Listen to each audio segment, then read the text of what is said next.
আজ আপনাদের জন্য নিয়ে এসেছি ইলিশ ভাজার রেসিপি। প্রথমেই কড়াইতে দিয়ে দিলাম পরিমাণ মতো সরিষার তেল।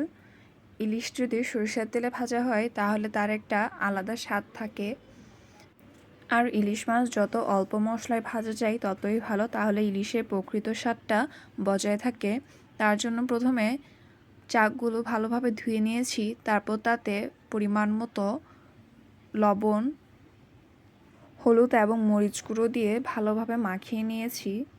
সাথে দিয়ে দিলাম সামান্য পরিমাণে লেবুর রস, তাহলে মাছটা খেতে খুবই ভালো লাগে।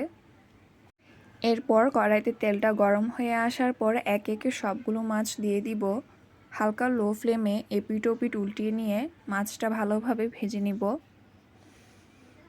ইলিশ মাছটা একটু কড়া করে ফ্রাই করলে গরম গরম ভাতের সাথে খেতে খুবই ভালো লাগে।